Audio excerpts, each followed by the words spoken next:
Colin Yankee is the Senior VP of Distribution and Logistics. Very long title, Colin, by the way, and that's very impressive. Well, thank you. I didn't make it up to create a big title, just try to let people know what I do. Awesome. And, of course, Colin Yankee is with the Tractor Supply Company.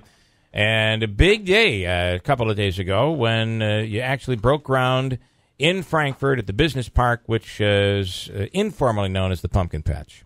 Yeah, it was a huge day for us. It's been a long time coming for Tractor Supply, and I know for the community there. And we had a great time up there, had 120 people come out in support of the groundbreaking. And when we traveled back here to Tennessee, just walked away very pumped up about being there in the Mohawk Valley. You really received great response from the entire region. Talk about what it was like in negotiations back and forth, if you could. We all oftentimes hear about how states and regions and counties and cities compete for companies to come to their area and invest.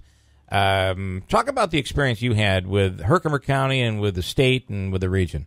Sure. Well, we started with the team members at the Empire State Development Group, and they showed us multiple sites across New York State and were with us along the way throughout all the complete journey, connecting us with different local communities. And I will have to say, across New York State, every community we met with there was absolutely welcoming to us.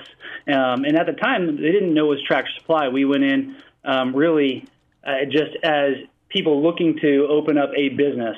And when we met with Herkimer County in the town of Frankfort, went around the town, looked at the site, and had great collaboration across the board. And I think it was just evident from the people who showed up at the groundbreaking the other day, whether it was from Senator Seward, Senator Tedesco, Assemblyman Brindisi, the Herkimer Industrial Development Group. Just across the board, people helped us work through the permitting process, the environmental process, the traffic studies that have gone on. So it's been actually, for us, we open a lot of stores. We open up different distribution centers in different places. We've been able to work very effectively with the multiple levels of state government. I want to be honest, completely honest with you. When this first started to leak out, we were hearing things like it was going to be an Amazon outlet center and all these other things. Yeah. I mean, all these rumors that were going around because you didn't want anybody to know. But in complete honesty, when I first heard Tractor Supply, and I'm a fan of the store, I was telling you that got my shed in a box at Tractor Supply. Great price, by the way.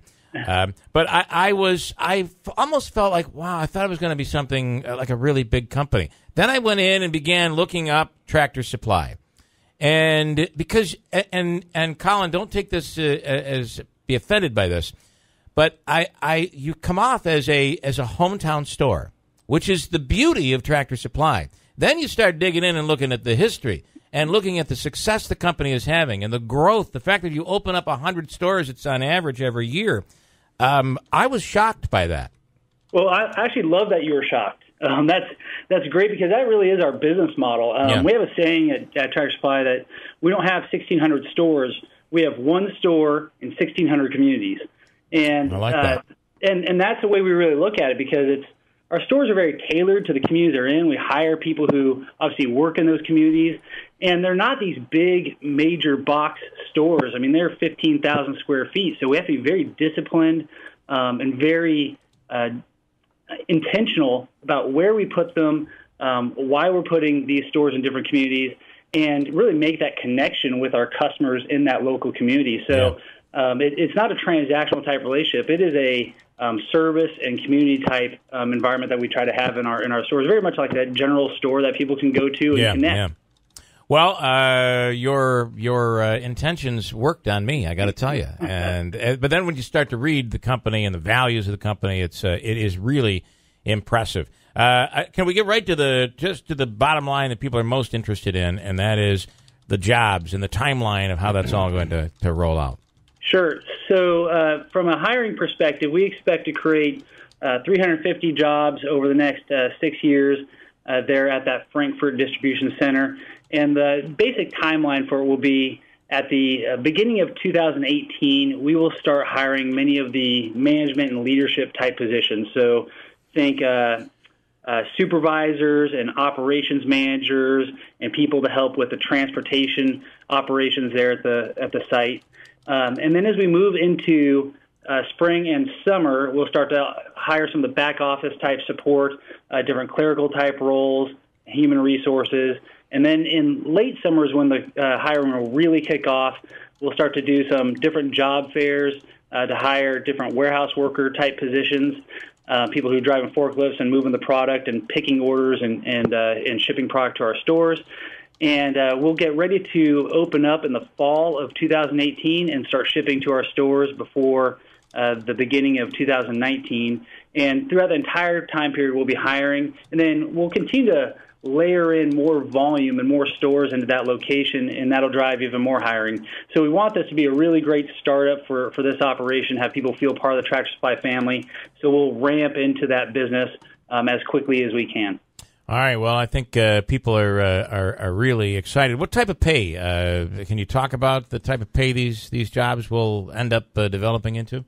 Sure. What we'll do from a pay perspective is we start to publish these different job postings, and they'll be on tractorsupply.com in our career section. And we'll also provide a ton of information to the workforce development offices there in Herkimer County regarding the different pay levels for the different jobs. And we'll be very open with what those are. But what I can share, Bill, is that we'll be competitive both from a wage standpoint, but also from a work environment and culture standpoint. So across the board, we just expect to be competitive in the wage department so that we can get the right type of talent, the right kind of people, and train them and retain them. Well, I will tell you the experience I've had in your stores is a great customer service, and that's really important. So, well, I appreciate that. Listen, we appreciate everything. Welcome to the community. And was there anybody? I know you brought a whole team up. Anybody that came along that was like, when I think of New York, I'm thinking of New York City, and here there's these rolling hills in upstate New York. Anybody surprised by that? I know you went to college here, so. Yeah, I was talking about just the beauty of the area. I'm an outdoorsman, so I appreciate it. And had a couple members of the Tractor Supply team with me, and as we were driving, we were talking about the history of the area. We stopped at the rest stop, read about the Mohawk Valley. We were talking about the Erie Canal on the way there. So, we were Googling history along the way. I don't think anybody's surprised because we had done a lot of due diligence and a lot of communication internally around the Mohawk Valley. But just like you were surprised by digging into the history of Tractor Supply and who we are as a business, I think there's a lot that people can learn about upstate New York and the Mohawk Valley as well. All right, very cool. Colin Yankee, Tractor Supply. We appreciate you taking the time, getting up early for us this morning. Thanks so much. Hey, Bill, appreciate it. Thanks. Have a good one. All right. That is Colin Yankee from Tractor Supply. Pretty cool.